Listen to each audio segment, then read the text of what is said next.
Anybody who has seen The Ultimate Fighter knows that every coach is different, but we want to take a look back at some moments from previous seasons and see how you guys would have handled these situations, making some tough decisions. So first up, in Season 6, Coach BJ Penn asked the fighters to raise their hands if they wanted to be on his team. So 10 guys said yes, right? So leading to some awkwardness for fellow coach Jens Pulver. So Joe, I'll start with you.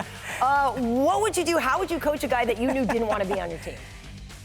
That I knew didn't want to? Well, for one, if I was the fighters, I'd do the same thing. If I wanted to be on someone's team, you know, you gotta let it be known.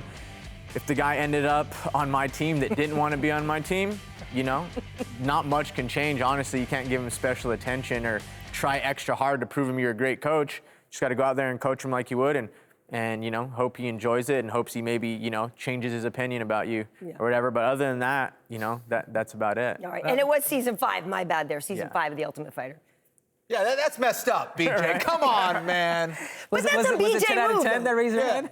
I know, it's crazy. But that's classic BJ Penn. It is, it is. All right. Well, in Season 18, Miesha Tate's top pick, Cody Bollinger, decided to quit the show after not making weight. Now, Henry, you've dealt with weight-cutting issues, and if you see one of your fighters start to break mentally, what do you do? What do you do to help them? Well, honestly, now making weight, it's an actual process. It's not about rigging it or trying to shortcut. So I would talk to him beforehand that, dude, this is a process. Learn from me. Learn from my mistakes. And I know it sucks. I've been there before. I've been to the point where, like, man, I you know, couldn't hear. You know, stomach was cramping, jaw was cramping, to the point where it's like, it's severe. But, you know, I'd take them through my recipe, the way I know how to do it, and I'm able to cut a lot of weight in a very short time. And they would just have to trust me, man. But at the same time, you'd have to push them. Yeah. As horrible as it sounds and as horrible as it feels, you have to push them.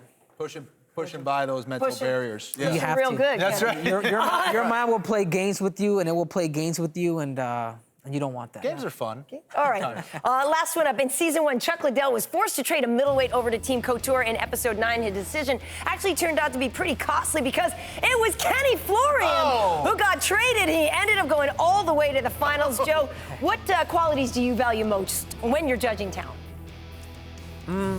Well, it's kind of hard on the show because I feel not the most talented person. I mean, you have to have a great 5 weeks of you know what I mean? No, I'm saying not the most talented person might make it. It might just be the most mentally strong, the most technical, because someone very athletic and very talented can, you know, have a hard weight cut. And I feel so many things go into when you're trying to fight 3 times in 5 weeks. So, you know, you obviously have to start with the talent. That's how they're gonna wow you. You know, from the start, is like, that guy can strike, he can do this, he can do that, he's very athletic. So you got to look at that, but then you start looking at those other X factors, and you can't necessarily tell them off the bat, but I think just the attitude goes a long way, and that'll say, you know, a lot about them as far as their, like, you know, mental strength and everything goes. Looking back on that season, that was pretty terrible, so I totally get it. No. Let's look back. Actually, we have some footage of baby Kenny in here. Do we have this? What do we got here? Oh, he's so cute.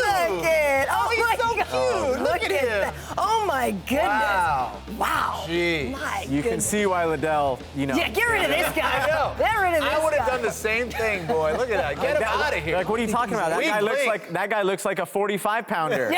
Maybe a 55-pounder. Dead meat. Oh, my God. He looks like a 55-pounder. Thank you guys so much for coming by. I'm wishing you the best of luck on your next season.